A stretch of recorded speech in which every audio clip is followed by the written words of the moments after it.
Hi అండి. అందరికీ నమస్కారం. Welcome to my channel. ఈ వీడియోలో ఏపీ ప్రభుత్వ ఉద్యోగ సంఘాలతో సీఎం భేటీ, తీపి కబురు, 5 శుభవార్తలు విడుదల.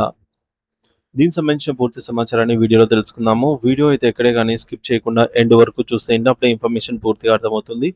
అలాగే ఈ వీడియో చూస్తున్న ప్రతి ఒక్కరు వీడియోకి లైక్ చేయండి ఫ్రెండ్స్. ఈ వీడియోని తోటి ఉద్యోగ పెన్షన్ మిత్రులతో అయితే షేర్ చేయండి.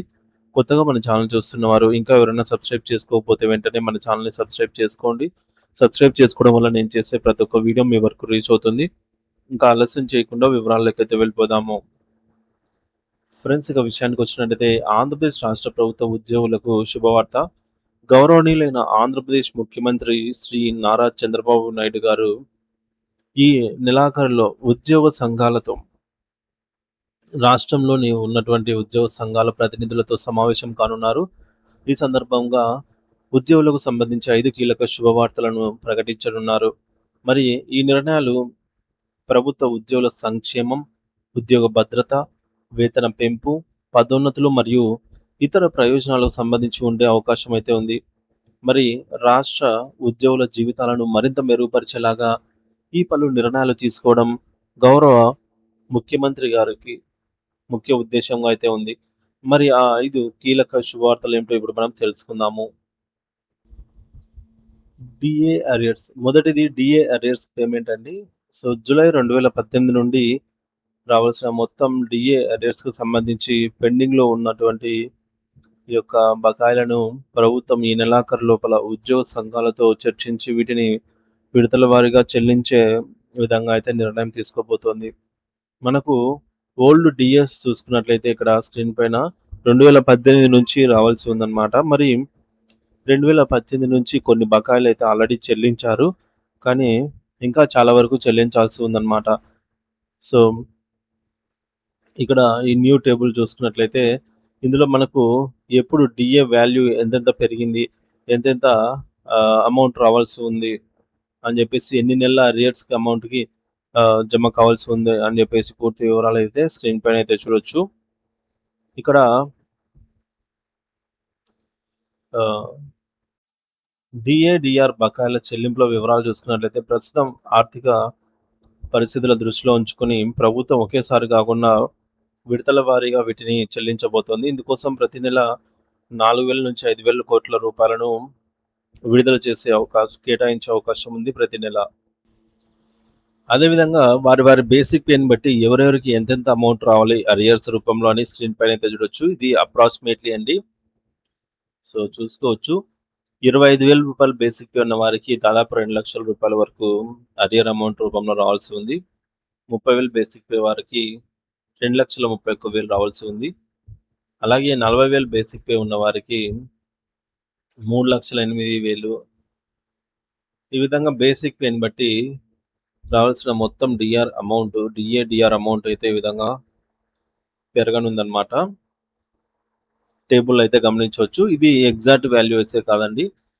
దీనికి సంబంధించి ప్రభుత్వం ఏదైతే ఉత్తర్వులు జీవో రూపంలో విడుదల చేస్తుందో, సో తుది నిర్ణయం ప్రభుత్వమే తీసుకోవడం జరుగుతుంది కాబట్టి ఈ అప్రాక్సిమేట్లీ వాల్యూస్ మాత్రమే దాదాపుగా అంతే మాత్రం, ఇంకా ఎగ్జాక్ట్ అమౌంట్ మాత్రం ప్రభుత్వమే నిర్ణయిస్తుంది.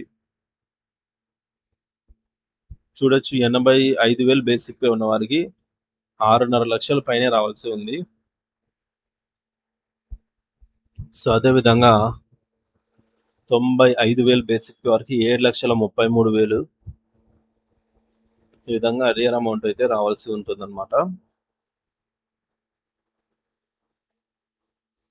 సో, రీసెంట్‌గా ప్రభుత్వము 7,000 కోట్ల రూపాయల నిధులను విడుదల చేసింది. వీటిలో డిఏ అరియర్స్‌కు సంబంధించి అయితే లేవు కానీ ఏపీజీఎల్ఐ, జీఐఎస్ అలాగే జెడ్పీపీఎఫ్ లోన్‌లకు సంబంధించిన అమౌంట్ అయితే ఉంది.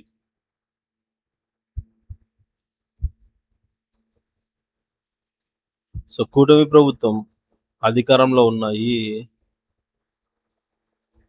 ఈ 3 సంవత్సరాల్లో మిగతా బిల్లులన్నీ కూడా పూర్తి స్థాయిలో చెల్లించే విధంగా అయితే ప్రణాళిక సిద్ధం చేస్తుందన్నమాట.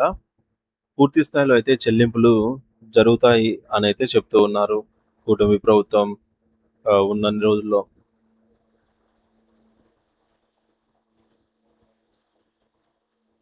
సో, బేసిక్ పే అనేది 1,70,000 ఉన్న వారికైతే 13,00,000 వరకు కూడా రావాల్సి ఉంది. వారి బేసిక్ పేని బట్టి, వారి క్యాడర్‌ని బట్టి ఎంత అరియర్ అమౌంట్ రావాల్సి ఉందనేది మనకు స్క్రీన్ పైన అయితే తెలుస్తోంది. సో, ప్రభుత్వము ఈ విధంగా విడతల వారీగా అయితే డీఏ, డీఆర్ అరియర్స్‌ను చెల్లింపులైతే చేసే అవకాశం అయితే ఉంది.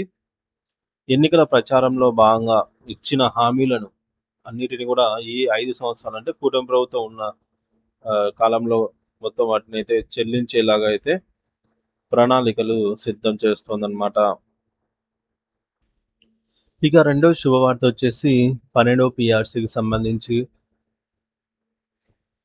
ఉద్యోగులకి గుడ్ న్యూస్ అండి. ఆంధ్రప్రదేశ్ ప్రభుత్వ ఉద్యోగులకు శుభవార్త. ఉద్యోగులకు ఇచ్చిన హామీలను నెరవేర్చేందుకు కసరత్తులు అయితే ప్రభుత్వం ప్రారంభించింది. ఈ నెలాఖరులోగా అన్ని ఉద్యోగ సంఘాలతో ముఖ్యమంత్రి చంద్రబాబు నాయుడు గారు అయితే చర్చించనున్నారు. ఈ మేరకు వారితో భేటీ కానున్నారనమాట. సో, 12వ పీఆర్సీకి సంబంధించి కూడా ఒక నిర్ణయం తీసుకునే అవకాశం అయితే ఉంది. పీఆర్సీ కమిషన్ ఏర్పాటు చేసే అవకాశం అయితే ఉందన్నమాట. సో, పీఆర్సీ వచ్చిందంటే మొత్తం మీద ఉద్యోగులకు 12వ పీఆర్సీ అమలు జరిగినట్లయితే ఉద్యోగులకు, ఉపాధ్యాయులకు, పెన్షనర్లకు అందరికి కూడా బెనిఫిట్ ఉంటుంది అయితే ఖచ్చితంగా అర్థమవుతున్నటువంటి విషయము. బేసిక్ పే పెరుగుతుంది. ఇక మూడో అంశము ఐఆర్ అప్డేటు. సో, కూటమి ప్రభుత్వం మేనిఫెస్టోలో ఇచ్చినటువంటి ఈ యొక్క ప్రభుత్వ ఉద్యోగులకు కూటమి ప్రభుత్వం వచ్చిన వెంటనే ఐఆర్ ప్రకటిస్తామని చెప్పేసి హామీ. సో, 30% తగ్గకుండా ఐఆర్ ప్రకటించాలని ఉద్యోగ పెన్షనర్స్ కోరుతున్న నేపథ్యంలో ఈ విధంగా ఐఆర్ టేబుల్ 30%తో స్క్రీన్ పైన అయితే చూడొచ్చు. 20,000 బేసిక్ పే ఉన్న వారికి 6,000 ఆ విధంగా ఐఆర్ అనేది అందుతుందన్నమాట. ఐఆర్ అనేది డైరెక్ట్‌గా మన యొక్క నెట్ సాలరీలో కలుస్తుంది. ఐఆర్ అనేది ఉద్యోగులకు, పెన్షనర్స్‌కి ఇద్దరికీ వర్తిస్తుంది. సో, ఐఆర్‌లో ఎటువంటి డిడక్షన్స్ ఉండవన్నమాట. ఎంత అమౌంట్ ఇస్తే అంత అమౌంట్ అనేది రావాల్సిందే. నెట్ అమౌంట్‌లో కలిసి వస్తుందన్నమాట. ఈ విధంగా 30% ఐఆర్ ఇచ్చినట్లయితే ఈ అమౌంట్ రావటం జరుగుతుందన్నమాట.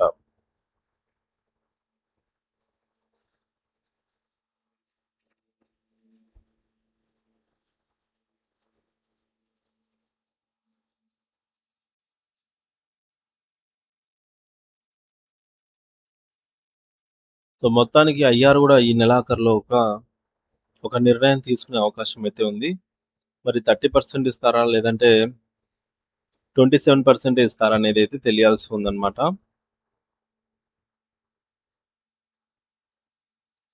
ఇక 4వ అప్డేట్ అండి. పెండింగ్ బిల్లుల పేమెంట్స్ స్టేటస్. సో, రీసెంట్‌గా మనకు 7,000 కోట్ల రూపాయల నిధులు విడుదల అయింది. అది కేవలం ఈ యొక్క పెండింగ్ బకాయిలైనటువంటి జీఐఎస్, జెడ్పీపీఎఫ్, ఏపీజీఎల్ఏకి సంబంధించిన అమౌంట్ అయితే ఉంది.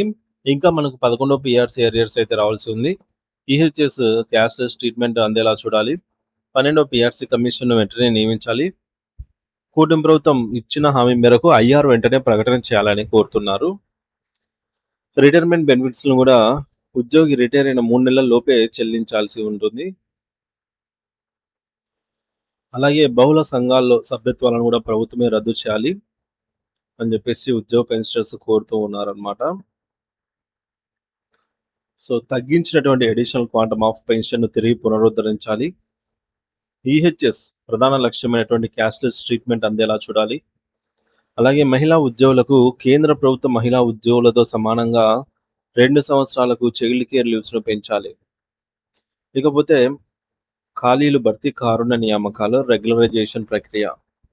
సో, కాంట్రాక్ట్ ఉద్యోగులు ఎవరినైతే రెగ్యులరైజ్ చేస్తామని గతంలో వైసీపీ ప్రభుత్వము నామమాత్రంగా 2,000 మందిని మాత్రమే ముఖ్యంగా ఆరోగ్య శాఖ మరియు ఇతర కొన్ని శాఖల్లో పనిచేసే వారిని 2023 యాక్ట్ 30 ప్రకారంగా క్రమబద్ధీకరణ చేశారు. మిగిలిన శాఖలైనటువంటి విద్యాశాఖ, ఇతర శాఖల్లో పనిచేస్తున్న కాంట్రాక్ట్ ఉద్యోగులను నేటికి రెగ్యులరైజ్ చేయలేదు కనుక వారిని వెంటనే రెగ్యులరైజ్ చేయాలి. అర్హత ఉన్న ప్రతి ఒక్కరిని కూడా రెగ్యులరైజ్ చేయాలని అయితే కోరుతూ ఉన్నారు. సో, ఈ మేరకు ఉద్యోగ పెన్షన్‌కి సంబంధించి నెలాఖరులో మొత్తానికి సీఎం చంద్రబాబు నాయుడు గారు భేటీ కానున్నారనమాట. ఈ అంశాలపైనైతే చర్చించే అవకాశం అయితే ఉంది ఫ్రెండ్స్.